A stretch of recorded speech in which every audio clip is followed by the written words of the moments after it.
Happy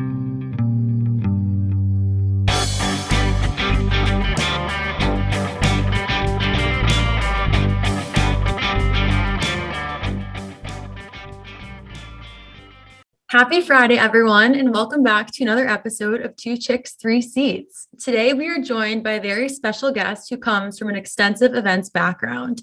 Please welcome Alicia Shiro, the founder and CEO of Aced Events.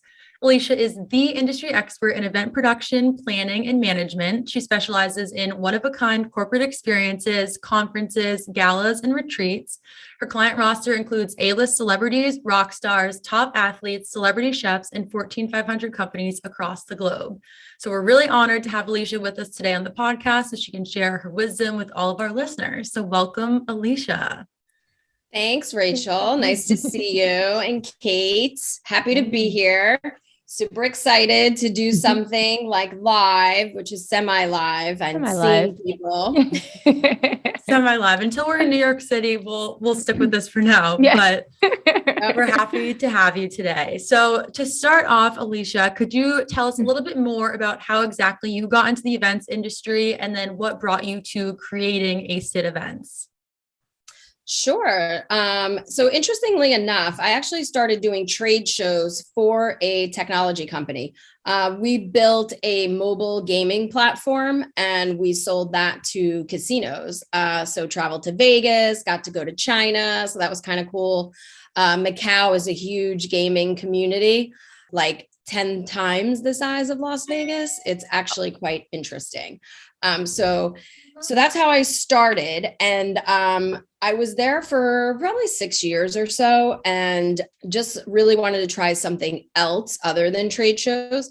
So I went over to a advertising company and I started there as a project manager. And you know, in true advertising fashion, they had a bar in the office and it was a licensed 5,000 square foot space that had a bar. So we, it was definitely interesting. Yeah. And so I started to kind of manage that. During the day, it was a cafe. So I would manage the cafe during the day. And then in the evenings, we would open it up to employees. And occasionally we would have our client events there. And our clients were global brands. So I ended up taking that event space and then selling it to our clients because they would be looking to rent event space to host their events. So we turned it into kind of like a revenue generating machine. And it was great because we took that money and funneled it back into the company so that our employees could now have events and, you know, they would be subsidized. So we were able to do these really great holiday parties. And we did like the Office Olympics. You know, it's amazing, you know, as time goes on, when you look back and you appreciate things so much more. Like at the time we were all like, this is so fun. Now we look back and I'm still getting emails from fellow coworkers saying that that was the best time they ever had. The culture was amazing. The events, like the camaraderie, they've never experienced anything like that till this day now, you know, so it's really interesting to look back on things and kind of appreciate where we went and where we are. So after 6 years of that, I was recruited by a startup event company. So this was an event company that was trying to build an online marketplace for events. So basically you could go to the website and point and click and build your event. Loved the concept. It was great. Loved the idea. It was super innovative. So I went there and I launched the New York office. So I started the New York office. We grew to 20 cities in less than a year. So we really ramped up fast and I became a partner. And then I'd say about 2 years later, things kind of, you know, changed and I left. So that's how Aced Events was born.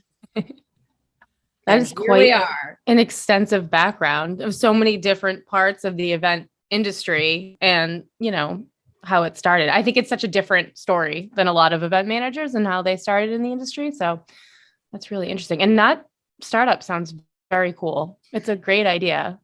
It was. It was a little bit more difficult, I think, in the end to really execute, what they were trying to do. Yeah. Based on the technology that we needed in order to build out what the customization really needed to be.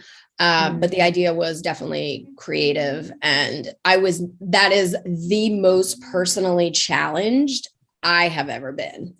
I initially started there like on the venue side, like getting venues to sign up so that we could partner with them. And then I quickly was moved over to the sales side, something I never thought I'd be doing.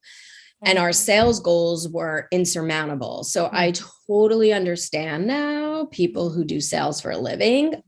God bless you, because I do not know how they do it. The stress of meeting that monthly goal, and then you meet it, and at the end of the month, it starts all over again. Oh yeah. And it's even higher. Yes. Yeah. So that was unlike any other challenge ever. But the cool thing about it was me and this other girl were always neck and neck for first place. And she was on the West Coast and I was on the East Coast. So friendly competition. Yeah. Yeah. And it was always so interesting because it was always me and her, and we were beating out the sales guys, which was always kind of fun. So it was nice to be personally challenged in a way that I've never been before, which actually gave me the confidence to start my own business. Yeah, I could see that. I feel like sales is one of those things where, you become a completely different person when you do it. I think you grow a lot. It's not something I enjoy either, but I do think it helps you grow in your career and as a person, really. There's a lot to it. I couldn't do it either as a career. I would, yeah. It's a beast for sure. Totally. Clearly you've been making it, being spoken about in Forbes. We were reading you all about kind of do sales. The press page. I know. Ironically, I am doing sales. I'm escaping it. There's just not like it's very good for everyone at some point to take a sales course and a public speaking course, because those are two things that you can never regret, getting experience in my opinion. I agree with that. At some point in your career, you will have to do those things. And you don't want it to be the first time in a job doing it. So that was my first time, just thrown right into the fire. So sink or swim, so to speak, but you really find out what you're made of. So it's an interesting journey for sure. Yeah. All right. Well, now that we know a little bit about your background and how you started, let's get into Aced Events, your business now that since 2015. Is that right? Did I read that? I did a little digging. It is. Wow. 7 years. That's definitely impressive. And clearly you put together some pretty extravagant events in your career. Can you explain like the creative process that you and your team, do you have a team? First of all, do you have a team or is it just you? And the creative process that you go through to come out with the final results as impressive as they are. We looked at some videos on your website. We definitely did a little research ourselves and they're all very impressive. So just wondering the creative process behind it all. Well, thank you. I would love to say there's a creative process. I don't know what that is, but no, I'm just joking. I think for us, the creative process is really just listening to the client, right? So I ask a lot of questions specifically around, yes, what the goal is. Obviously, there's a goal that they're trying to achieve, but also more importantly, what have they done before? What didn't they like about it? Is there something like, what are your 3 must-haves? That's my number one question. What are your 3 must-haves? Like, we must have great entertainment, or we must have a celebrity, or we must have whatever those top 3 are, right? Because that's where you want to spend the most dollars. Because sometimes they don't have the budget, champagne wishes on a beer budget. So it's really part of the creative process is managing expectations. So I would say straight up, just doing this as long as I have, I kind of know where things are going to net out price wise. So if someone says, they have 25 grand, but they want to do a private yacht and they want to have a celebrity and they want to have a band, and I'm like, that's great. But so just kind of laying it out from the very beginning. And then just kind of working it backwards, right? Like, what are the most important things? So I think that's really the creative process, because then we start from there. Like, let's just focus on 3 really great things and get those done right, and then bring in the accents. So that's where you can get a little bit more creative. Like, I've done amazing things with no money. When I worked at the advertising company, the budgets were nothing. So like, if we wanted to do something internal, it was, I don't know, find the money. So I happened to have a great boss at the time who was very helpful with that. But also we were renting the space. So I was able to use that money, and really that helped us do kind of the things we wanted to do. But you have to get super creative when there's no money. Anyone can plan an event with an astronomical budget. Like, I love when, you have these, these situations where it's like, there is no budget, just do whatever you want. Well, how could you not make it great? I mean, try doing it with no money and then come talk to me. Like, if you could do a great event with a like not a very large budget, then that's when you have to get very creative. Yeah. Yeah. I mean, it's like, I feel like I have a little bit of wedding, background with managing events. And I've always felt like the most impressive ones were the ones where they were like, I have a $20,000 budget and I want, and then it came out amazing and it was beautiful. And then it's kind of more impressive than the ones whose, fathers are like, you can spend whatever you want. And then you're like, not so impressive because they could spend whatever they wanted. But there are levels. Yeah, there are levels for sure. Have you found that because of, you hear it on the news all the time recently, it's all, and we've even heard it planning events for Tripleseat for like company internal events or trade shows, stuff like that because of the supply chain issues and all of that stuff, that like pricing is crazy right now. And so like maybe $100,000, $200,000, $500,000 budget isn't going to get what it got before when it comes to events. Is that something you're seeing? Yeah. So I would say yes and no. And here's why I say that, because I also feel like there's a lot of people making a lot of excuses. I can't get that done on time. There's a supply chain issue. We don't have the inventory. We don't have this, blah, blah, blah. COVID, the package didn't get there because of COVID, all of that. And I'm like, I don't know. Like, I feel like at this point, there is some of that. Yes, inflation right now is insane. I think it's gone up 70%. I mean, that is a fact. So there is a lot of that to be factored in, that the cost of things has increased. But I would say to anyone, do your research, right? Don't just believe what you're told. Do your research, definitely comparative pricing. People are willing to make deals. I just dealt with that with talent specifically. So, the client has a budget, talent wants a price, the client doesn't have that much. And it's like, well, are you willing to take a reduced fee and still do the event, or do nothing and get nothing? Yeah. So, I mean, some of nothing is better than nothing of nothing, a piece of the pie is better than no pie. Very true. So, I would say negotiate, everything is negotiable. I feel like a lot of people just accept what they're told. Like, well, this typically takes 30 days. And I'm always like, no, why? Like, that's my first question. And I apply this to life in general. I remember when I was, buying a place and they're like, well, it takes 30 days for this and 45 days for that. And I'm like, I might be dead by then. Like, let's speed this up a bit. Like, what do we have to do here? Like, how can I help you? That's my favorite. Like, what can I do? What can I do? Like, let me help you. Because I feel like if I do it myself, it gets done faster. Because it always does. Yeah. Because you have, it's your initiative because it benefits you. So you want to get it done. To them, you're just another client, another customer, like whatever it is. So I feel like in those situations, I would say challenge things. Don't just take what you're told as an answer. Do your research and investigate. Comparative shopping. If you get a price on something, take it to someone else and see if they can match it or even, beat it. I feel like there's a lot of that going on right now. Right.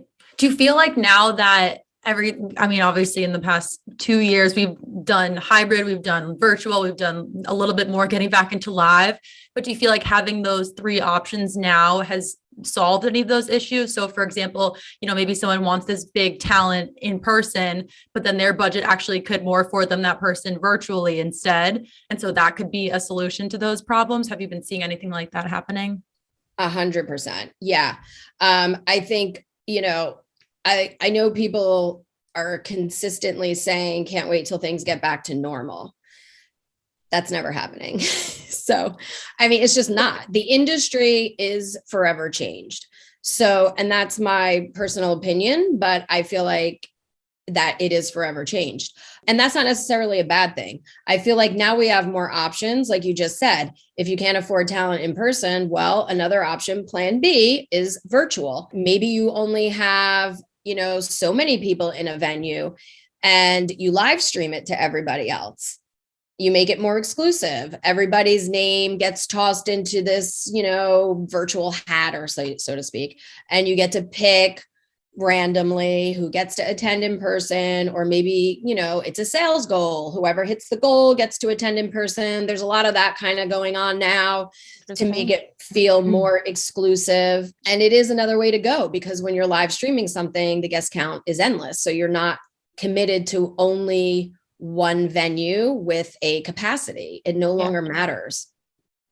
Do you feel like clients are happy, just as happy with that solution? I don't know about the word happy.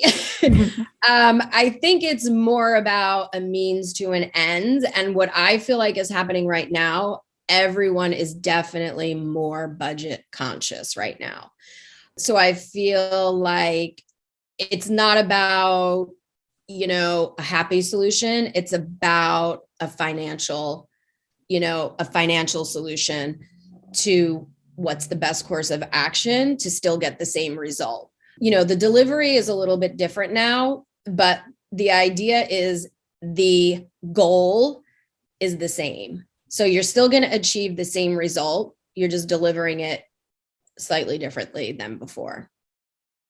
When you said, like, when you mentioned before that you think that and I definitely agree with this, but you think that the industry is forever changed, and this probably is our normal now, right? Mm-hmm. There's no can't wait till things get back to normal. This is probably normal, but at this point it should be.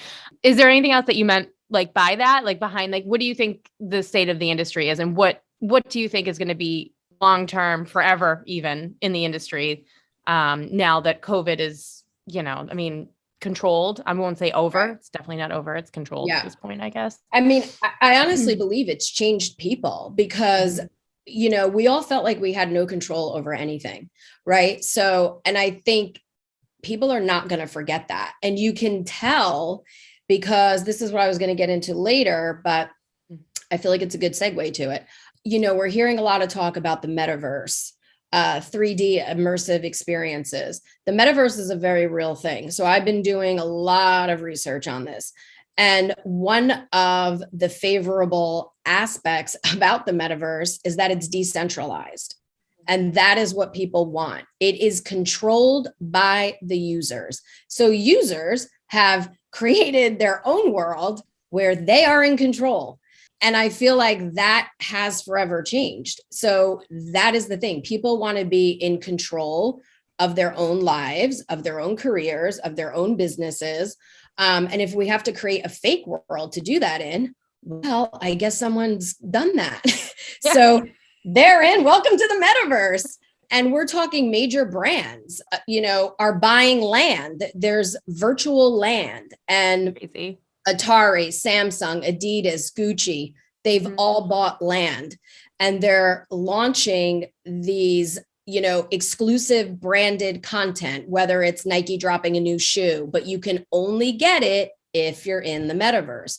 So it's all of these exclusive private clubs. One of the chefs I work with, this is really unique and creative. He's the first one to do it. He has a partner, Gary V, as I'm sure many of you know, Gary Vaynerchuk, and Josh Capon. So Josh is the chef. He launched the first members only club that you buy on the blockchain. So they are building it. It'll be done next year. It's in New York. So the beautiful thing about this is you're taking both worlds and putting them together. So it's not just this fake metaverse where everything is fake and blah, blah, blah. Right. It's a very real thing because you are integrating real life into that. So whether you can purchase something or you own something, typically when you join a members club, you're just a member, you don't own anything. However, when you join the Fly Fish Club, which is the restaurant, you own a piece of it because you're purchasing it on the blockchain. So if you want to sell that, you can sell it. So it's an investment. So there's a lot to be said around this, just a lot. If I'm being honest, this is not where I thought this conversation was going. I'm so intrigued right now because, to be honest with you, like as you now know, because of earlier in this recording, I have a son, right? He's 6 years old. I'm sure he knows all about it. He's obsessed with Roblox, right? Which is like the first metaverse, I feel like. And now I'm so intrigued by this. Is it like, are we going to start? Is there going to be events? Are we doing events? Is this like an event industry thing now? They're already happening. I mean, you have the major DJs already DJing live events in there. Gucci's launched a show. I mean, yeah, it's happening. So I don't know if it's because, again, I feel like people want the control and, it's user generated. So it's up to the user, what you want to do with your brand and how you want to do it. Which is extremely interesting, I think, for a lot of people. And it's another way to invest in something and actually own it. Yeah. So, I think the younger generation, 6 years old, they know more about it than we do. It's because they've been playing in these worlds for a long time. It started as gaming. And now it's turning into something way bigger than I think a lot of people anticipated. Like 5 years ago, everybody thought it was a joke. You were buying land in Roblox, in Sandbox, in all of these places for $20. Yeah. Now, good luck. You can't get anything for under 15 grand. And no, that's US dollars. It's insanity. And my husband now is super into, crypto because of like the whole, like, I feel like it started with my son playing Roblox. Now it's like morphed into this thing where like my husband now thinks he's like the man when it comes to crypto. And I'm like, what is happening? But now it's the inevitable, I think, road for a lot of brands, depending on what industry you're in and who your clients are, they will inevitably end up in there, whether they're going to create their own NFTs and sell them in there on the blockchain. But that is where you have to be a part of that world to purchase it. So all of these things are all connected and it's a journey to figure it all out. Yeah. So if you have a 6-year-old or anyone, a tween, I'm sure they can walk you through it because they've been playing in these worlds for longer than we've ever even talked about them. So, and I think, that's the interesting thing about events. I feel like it's just another avenue, right? You're going to do live, you're going to do virtual, you're going to do 3D immersive experiences. That's just what's going to happen. So how does ACED Events work into this? Yeah. That was the question. We are, we're looking into it. Hopefully we will be doing the 3D immersive experiences. That's really cool. Mm-hmm. And what about... I'm really into this. Yeah. What about, our listeners are restaurants, hotels, event spaces. How can they be getting involved in this if this is the future? Yeah. I think they have to see what works for them, right? Again, you have to do your research.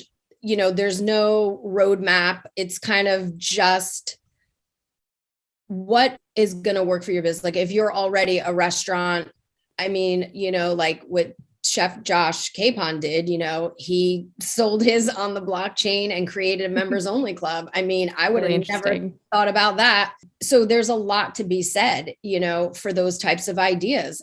People are interested in members only clubs. And this is, again, a trend, a huge trend. In New York alone, I'm sure you've heard Zero Bond. Cipriani now has their own members only. Noya House has been around for a while. Soho House has been around for a while. But all of these member only clubs, you can also do events there.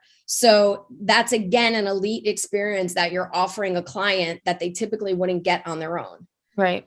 So right. For my business, that's what we do. Our goal is to give you that unique experience that you typically would not find anywhere that you can just go and buy a ticket to, because then it's not as interesting. So we want to really be in these places to offer our clients something special. So if you're a venue or you're a restaurant, those are the things you want to be looking at. Like, what can I do to make this more special and unique that people want to be a part of? That's really interesting. So, I mean, if you are offering this kind of members only program, what are some of the perks that you've been seeing most restaurants or spaces that do offer when they're hosting events? What kind of things do they offer for the people that can host events there that make them extra great? Right. I think for what I've seen is more about the experience. So not everyone can go, and maybe it's a private dinner. And I know at the Fly Fish Club, they're doing an omakase bar, which is like super high end. So it's more about the tasting, meeting the chef. And again, like, this is why I'm saying COVID has changed things forever, because the groups are smaller.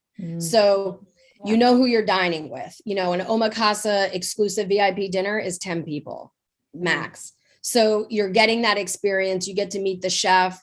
You're not doing these things with 3,000 people. I mean, maybe you are, but it's going to be a different experience. So it's all servicing your client. What does your client want? If my client wants something for 5,000 people, sure, happy to do it. I've done concerts. One of my favorites was, we did this with Foreigner. We did 20 cities, basically toured with them. And in every city, the client had a different customer that they were entertaining. So we did that in 20 cities. It was live. It was incredible. We did over 10,000 people by the end of it. And they closed millions of dollars in business. So, there's a place for it. Yeah. And then for people who don't necessarily want to be in large groups, which I think that's not going to go away. There's just some people that are not going to want to do it ever again. So you do the small dinners, but you make it super exclusive, very VIP, very members only. So I think it's just great that we have a lot more variety now. Wow. Do you see, like, when it comes to the metaverse stuff, do you see it being like a combo of, like, are these events like a combo of like in-person metaverse, like virtual hybrid? Like, how would it work? Yeah, I think it can be. I'm trying to wrap my head around. Yeah. Yeah. I mean, I think it can be for sure. Because you can always, again, up to what the client wants. But let's say, for example, typically my clients want to do a 15 to 20 minute presentation first. So if they want, they can still do that live somewhere, maybe for a smaller group, via Zoom, or we live stream it, however they want to do it. And then we're going to do the immersive experience in the metaverse, but everyone can join. Yeah. So you log in, everyone joins, and then you can do the experience there. And then maybe after that, the people who are together, maybe they want to go for the omakase dinner. Maybe the people in the virtual world, you can actually do that. You can talk to one another. The little avatars, you can talk to one another, you can congregate, you can go to a concert together. So maybe after, you then go to a concert. I mean, it's like, there's really no limits. Yeah, the possibilities are endless when it comes. I know, but that's cool. And again, I think that's the beauty of it, right? The more things you have to sell to your clients, the better. I agree. Yeah. We did something super, I feel like this is like a poor example, but we did something like this, our 2020 holiday party, Rachel, or 2021? What 2020? 2020. Yeah, 2020. Right? God, my years are just like mixing together at I this think point. We all try to forget that year. Yeah. It's like, we don't even like to say it. Well, PTSD. We haven't had our 2021 holiday party yet. That's why. Okay. Yeah.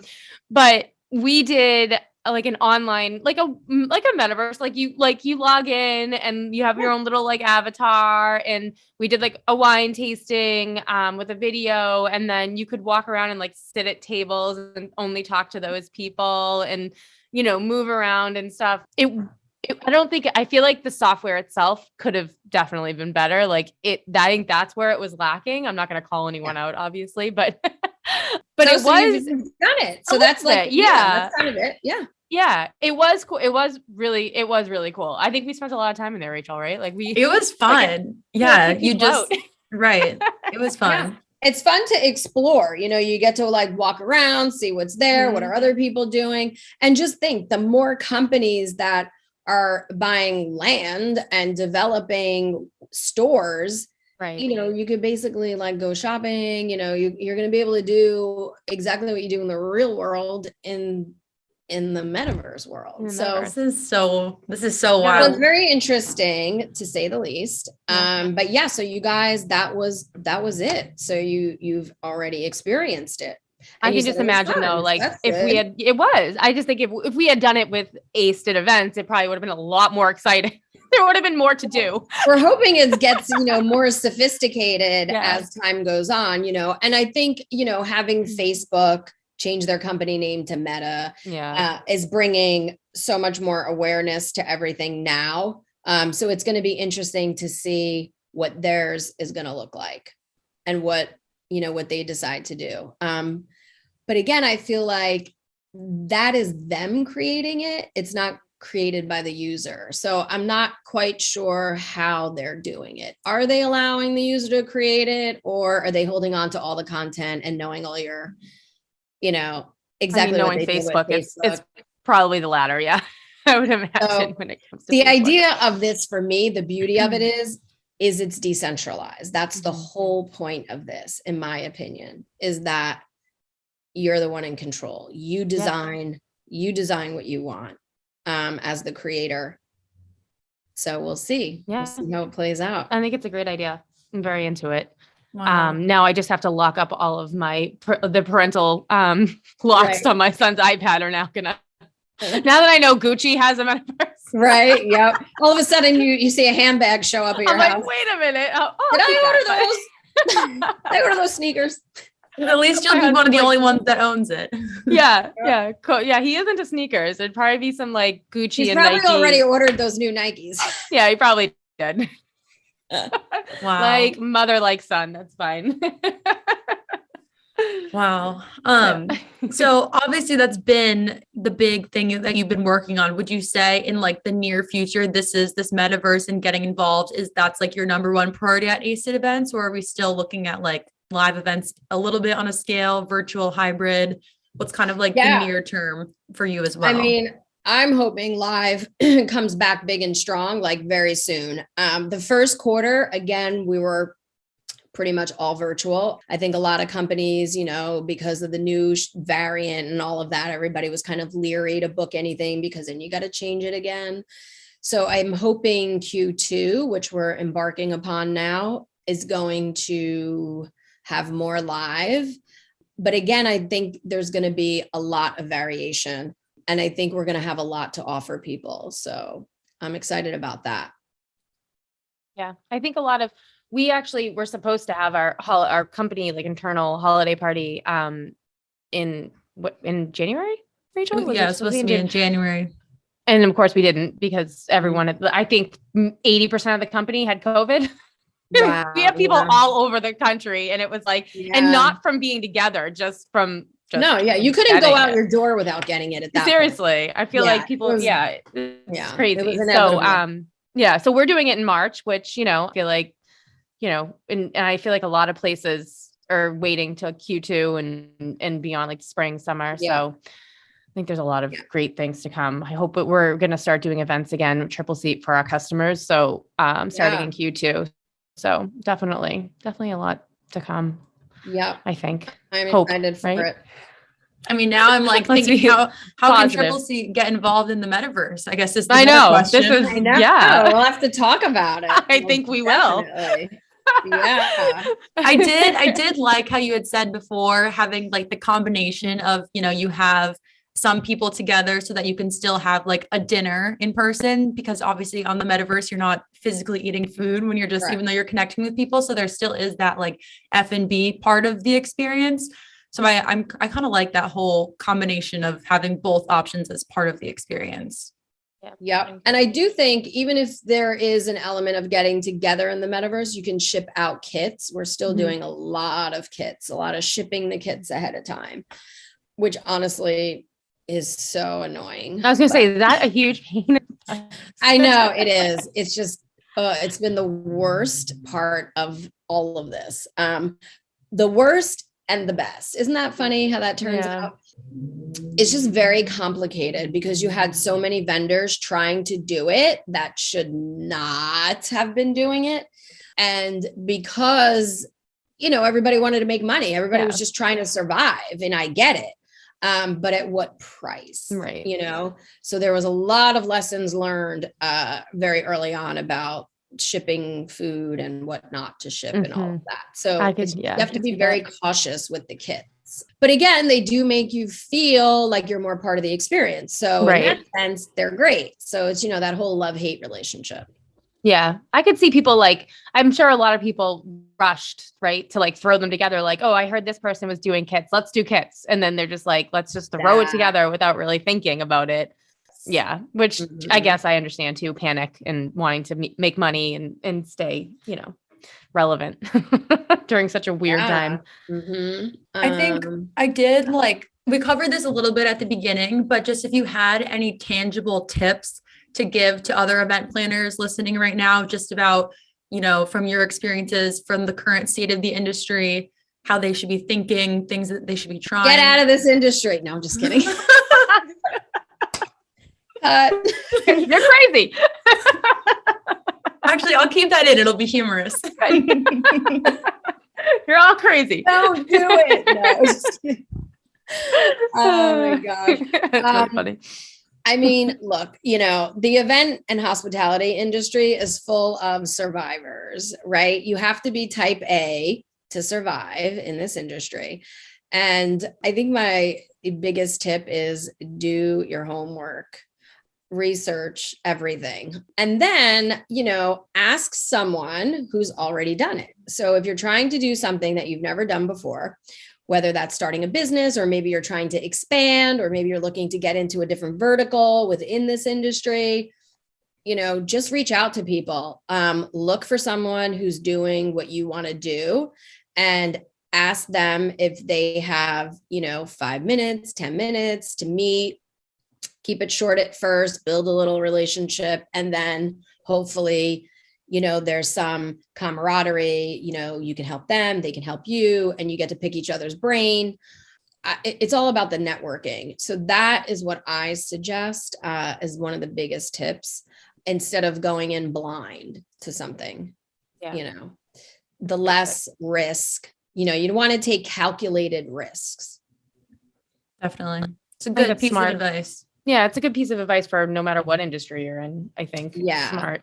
Definitely smart. And a lot of people don't do that. A lot of people are afraid of networking, I feel like, which, I think is silly because we were just talking about networking, weren't we, Rachel? I feel like I think because in the past, everyone just felt like they were being bothered. And now, because no one's seen each other for 2 years, I feel like it's a compliment. I want to spend time with you. Right. I'm asking you for your knowledge, whereas before, everyone was so busy. Now you appreciate it. You're like, oh, I never want to be locked up again. So, so you're just kind of let me build some relationships. Anyone. I'll talk to anyone. Exactly. Let me start networking again. Well, and that's honestly a good tip too, because a lot of venues have changed. Everyone that I had relationships with in certain venues have moved on. Everybody's kind of shuffled around, or they completely left the industry.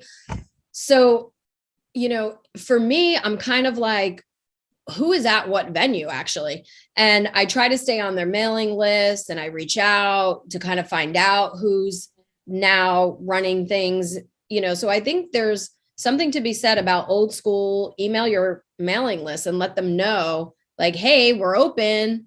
We're offering this. If you're a venue, we have, we have these private rooms, this capacity, email this person. I think that's super important, because a lot of times you go to the website and there's just this generic email address, and then it goes into the abyss and you never hear from anyone. So I think it's important to have an actual person. And if they have a mailing list to like, for them to circulate it and reach out to anyone that's booked with them in the past and just like say, hey, we're here. I've gotten a few recently, so it seems like things are starting to pick up again. But it's good to know because a lot of people have moved around. So a lot of the contacts that I had are not actually at those locations. And we found with some Tripleseat customers that, we found that there's now like a general manager, right, who wasn't doing that before, who's now answering like 6 different email addresses. Yeah. So they're all getting forwarded to this one person's email inbox and they're missing all this stuff. So I think that's really great advice. And, if you're a Tripleseat customer out there, you can use it as a CRM and run those contact reports and reach out to everybody and give them the information that is valid now, because it's so true. Yeah. And it's super important. So if Tripleseat can help them do that, I highly recommend. Like I use Tripleseat for everything. So, I mean, if there's a way that helps them manage emails, because I'll tell you right now, if I email a venue and I don't hear back in like 12 hours, I'm on to the next venue. Like I literally cannot wait. If I don't get back to a client the next day with pricing, forget it. So that means I have to have it that day. Like I need to talk to someone the day that I email you. If I don't hear from you that day, or maybe even the next day, I've already moved on. I can't tell you how many times I've gotten a response back from a venue like 3 days later. And I'm like, sorry, I already booked with someone else. Right. I'm like, because I just can't wait. Yeah, it's crazy. Yeah. Yeah. So, especially in a day and age with this kind of technology that we offer today, not just from Tripleseat, but from other softwares and other, it's so easy to respond immediately, no matter what, that that shouldn't be an issue. I think even back in the day when I was an event manager and had no software and had binders and papers and like all these things, I mean, if I didn't respond within 6 hours, something was wrong. Or I was sleeping, I guess. But I think the struggle right now, and maybe you guys have the answer for this, but I know it was difficult for restaurants and venues to have workers. They were having hiring issues. So I think that's why the GMs are taking everything on, because they can't get anyone to work. So I think that really needs to change. So hopefully, that's also getting better. I don't know the answer to that one though. Maybe you guys. No, I know it's tough. That's a tough one. It's like a domino effect. Like which problem is solved first? Chicken, the egg, everything. Exactly. Yeah. It's true. So, yeah. And Lord knows those sales managers, those GMs, they don't know, love them, but they don't know a goddamn thing about managing an event. So we can all agree there. Mm-hmm. It is not for the faint of heart. No, definitely not. You have that thick skin to be in this industry. So true. All right. Well, I mean, I think this may have been one of my favorite episodes we've ever recorded. This was great. This was awesome. I'm glad. Yay. And Metaverse, here we come. I was gonna say, watch out, Metaverse. The girls are coming to town. I'm coming. Our next podcast episode will be recorded from the Metaverse. Yeah. Live from Ace Events venue. Tripleseat needs a Metaverse so we can do things like we can have party people events in the Metaverse. We could do podcasts. Yeah. I mean, it's happening. I don't know how we're doing it, but we're doing it. I rely on Alicia. I'll send you an invite and we'll do a Thursday night happy hour. I love it. Hey, I'll be there. I'm ready to meet you in the Metaverse, Alicia. I can do a cocktail, thing. I have all my bartending stuff. We'll ship it to you, Alicia. Yeah. Awesome. I'm down for it. Well, thank you so much for your time today. We really appreciate you joining us. And I know our listeners are also going to enjoy this conversation. So thank you. Thank you guys. It was great to see you. And hopefully we'll see you in person as well. Yes, eventually soon, I hope. We'll be back in New York. Yeah. Keep me posted. Until then, we were in New York. We'll be in New York. We were in New York like once a month. And, now, of course. Well, hopefully you'll be back. I know. We will. We will be there. We have plenty of places to meet up. We can meet in New York. We can meet in Boston. We can meet on Zoom. We can meet in the Metaverse. We got a lot of places to meet up. We got a lot of places to hang out. We'll be seeing each other again soon. Yes, for sure. All right. All Thank right, you, guys. Alicia. Take care. Have a great Thank week. you. All You right. too. Thanks again. Bye. Bye.